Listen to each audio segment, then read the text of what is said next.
Bismillahirrahmanirrahim. Welcome to the fourth lecture of Physics Crash Course for NUMS MDCAT. इस lecture में nums के past papers 2021, 22 और 23 in past paper से important MCQs की discussion करेंगे।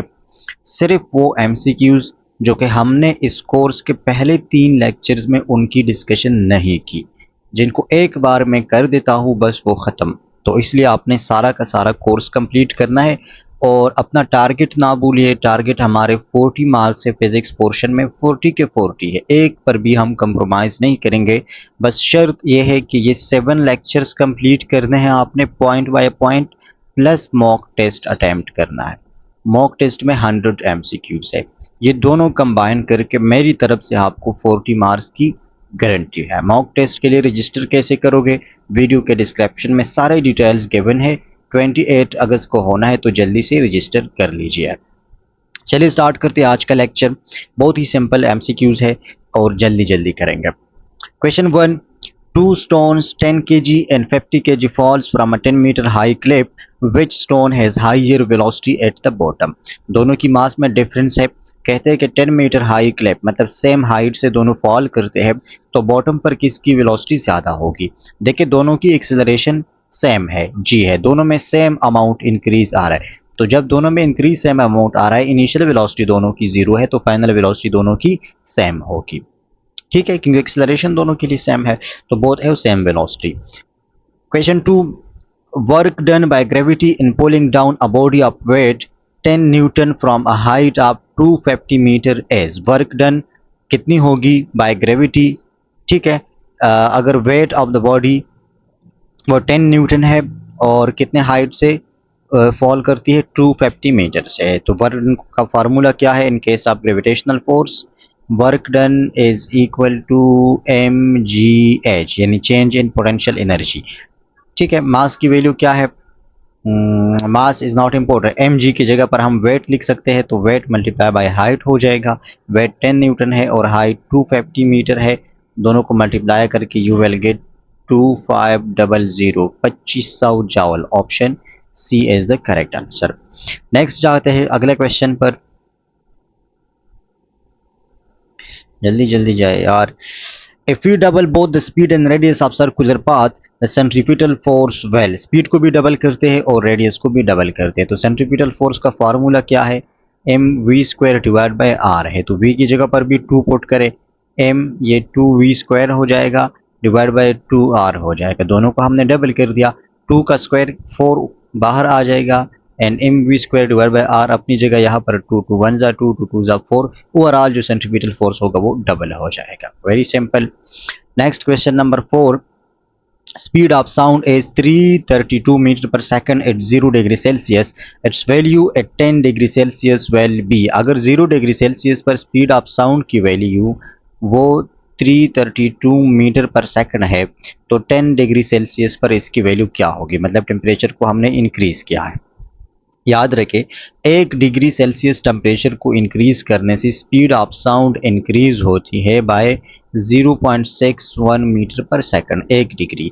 तो 10 डिग्री के इंक्रीज करने से क्या होगा? इसको 10 के साथ मल्टीप्लाई करें, 10 के साथ मल्टीप्लाई करने से you will gate 6 point something, यानी 6 metre per second.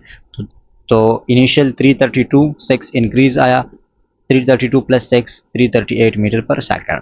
Question 5, in isochoric process, isochoric process में क्या होता है? कौन सी क्वांटिटी कांस्टेंट होती है? वॉल्यूम कांस्टेंट होता है। याद रखें, आइसोकोरिक में वॉल्यूम कांस्टेंट होता है। आइसोबारिक प्रोसेस में प्रेशर कांस्टेंट होता है। आइसोथर्मल प्रोसेस में टेम्परेचर कांस्टेंट होता है। और आइसोट्रोपिक प्रोसेस में एंट्रोपी कांस्टेंट होती है, लेकिन वो क्या, वो हम नहीं पढ़ते। एंट्रोपी होती है ना, या मास होता है, चलो जो भी है। Question 6, a 42 joule heat is transferred to the system during expansion. What is change of internal energy when work done is 32 joule? Expansion हो रही है तो वर्क डन को हम क्या लेंगे? नेगेटिव लेंगे। हमारे पास जो चेंज इन इंटरनल एनर्जी का फॉर्मूला होगा वो Q माइनस W होगा, क्योंकि एक्सपेंशन हो रही है। Heat is transfer to the system, तो हीट ट्रांसफर पॉजिटिव होगा, 42 पॉजिटिव होगा और 32 माइनस होगा, तो answer is 10 joule. 10 joule increase आएगा इंटरनल एनर्जी में।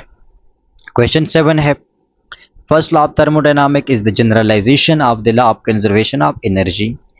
Question 8, while studying charging and discharging of a capacitor RC यानी resistance multiplied by capacitance is equal to what? Is equal to small t जिसको हम बोलते हैं time constant. ये time constant के equal है। फॉर्मूला याद रहे कि इस पर न्यूमेरिकल भी आ सकता है।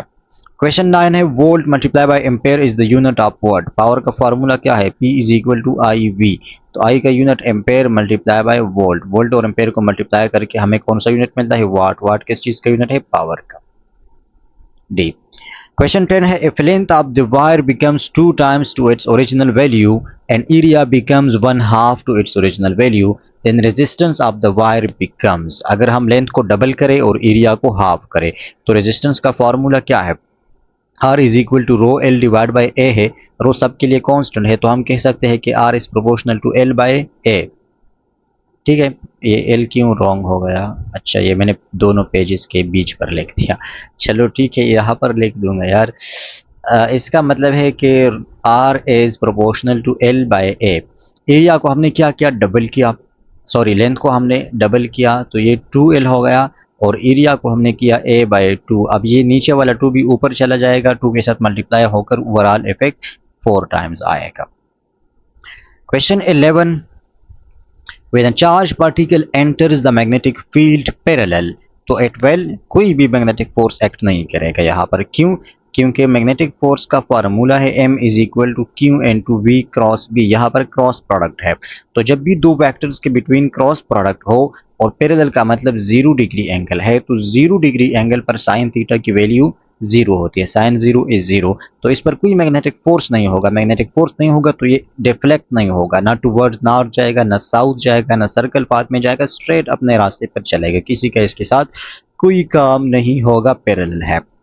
क्वेश्चन 12 है, the dimension of magnetic field strength is same is that of magnetic induction. Magnetic field और मैग्नेटिक इंडक्शन दोनों की डायमेंशन सेम है। डायमेंशन सेम होने का मतलब दोनों की यूनिट सेम है। टेस्ला दोनों का यूनिट है। 13, Lenz's law is also the statement of conservation of energy। Lenz's law conservation of energy पर बेस है। 14, a current generator is a device that converts mechanical energy into electrical energy। Generator को हम क्या देते हैं? Petrol देते हैं, और वो हमें बिजली देती है। तो पेट्रोल इज मैकेनिकल एनर्जी और बिजली is electrical energy. 15, a device that converts AC alternating current into direct current is what? कौन सा डिवाइस है? डायोड है। वैसे तो इसको हम रेक्टिफायर कहते हैं ना, रेक्टिफायर, लेकिन रेक्टिफायर किस चीज के ऊपर बेस है? डायोड यूज होता है उसमें। Question 16, the conversion of alternating current into direct current is called rectification. इसको हम रेक्टिफिकेशन बोलते हैं। और मैंने जो आज एक वीडियो आपको अपलोड कर दी है कि एमसीक्यूज प्रैक्टिस का तरीका बताया है, तो मैं तो खुद उसको नहीं फॉलो कर रहा।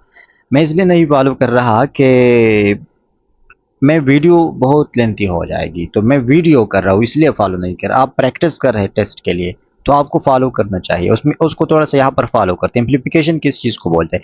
एम्प्लीफाई का मतलब है इंक्रीज करना, जिसमें हम वोल्टेज को इंक्रीज करते हैं। ये लाउड स्पीकर वगैरह में ये प्रोसेस यूज होता है। मैग्निफिकेशन भी इंक्रीज को बोलते हैं, लेकिन किसी स्मॉल पिक्चर को बड़ा करना, इमेज को बड़ा करना। मैग्निफिकेशन ऑप्टिक्स चैप्टर में आप लोगों ने पढ़ा होगा, लेकिन वो सिलेबस का हिस्सा नहीं है। रिजोल्यूशन किस चीज को बोलते हैं? रिजोल्यूशन जूमिंग को बोलते हैं, जूम करना किसी चीज को। लेकिन ये बाकी सारे टर्म्स हमारे रिलेवेंट नहीं है, सिर्फ वो जो मैंने एक स्ट्रेटेजी बताई उसको थोड़ा सा अप्लाई कर दिया।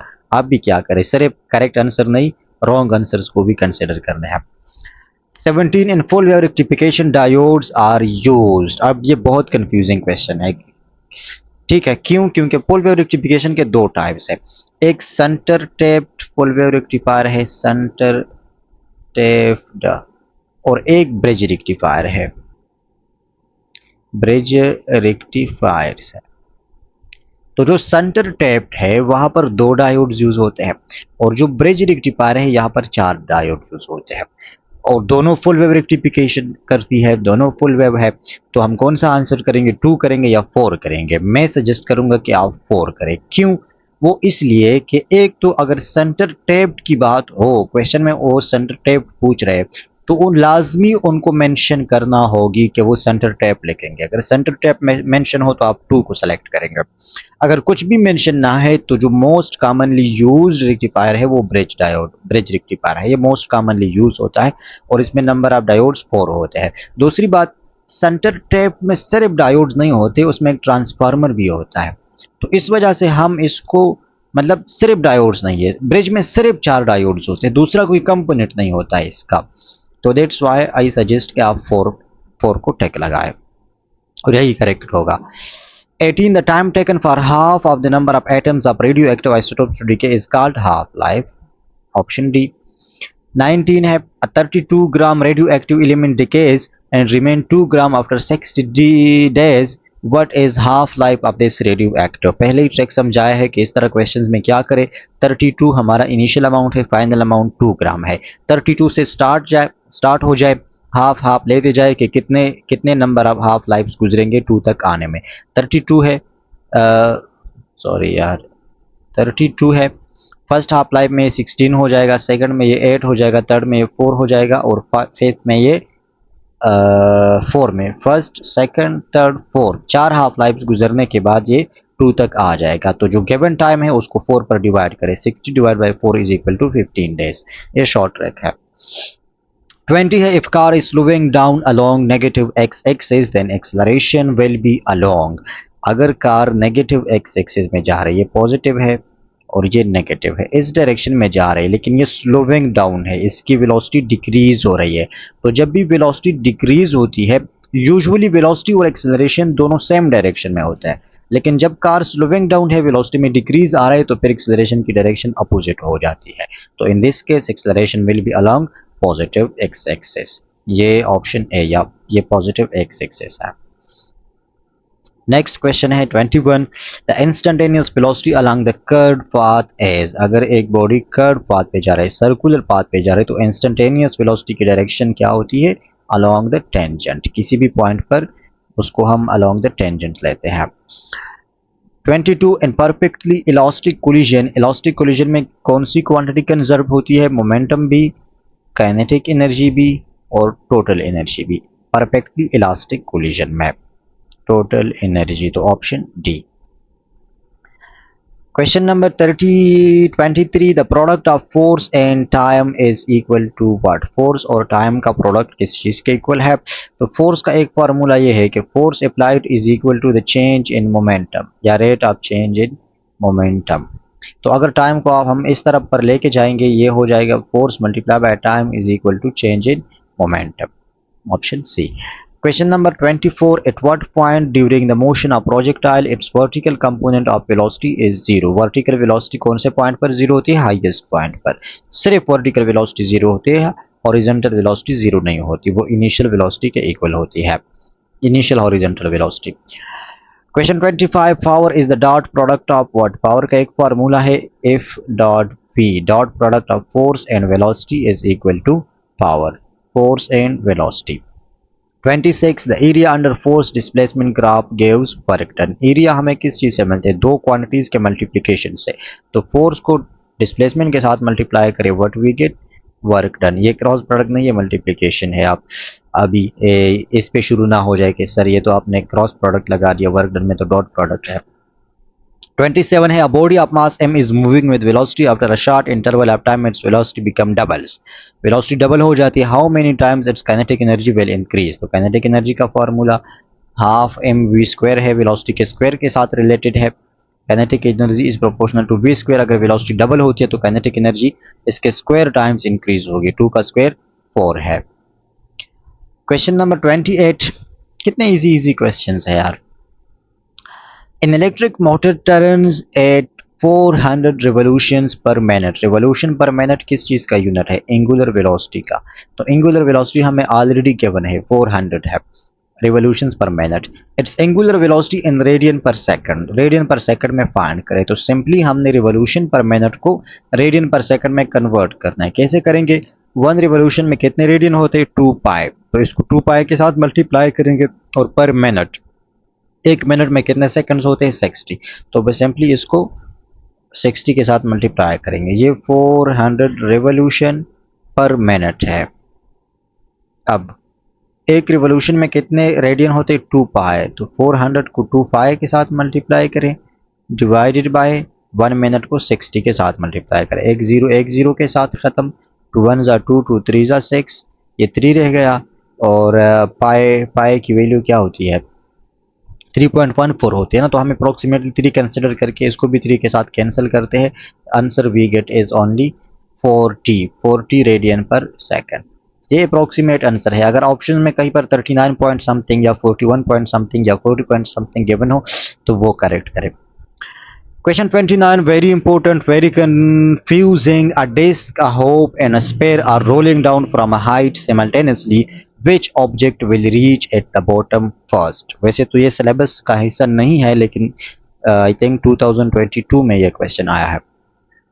एक डिस्क है, एक होप है, एक स्पेयर है, सारे रोलिंग डाउन करती है फ्रॉम सेम हाइट और सिमल्टेनियसली स्टार्ट किया, तो ग्राउंड को कौन सा पहला पहुंचेगा? याद रखिए, ग्राउंड को वो पहला पहुंचेगा जो इस केस में जो वेलोसिटी होगी वो is directly related to inertia.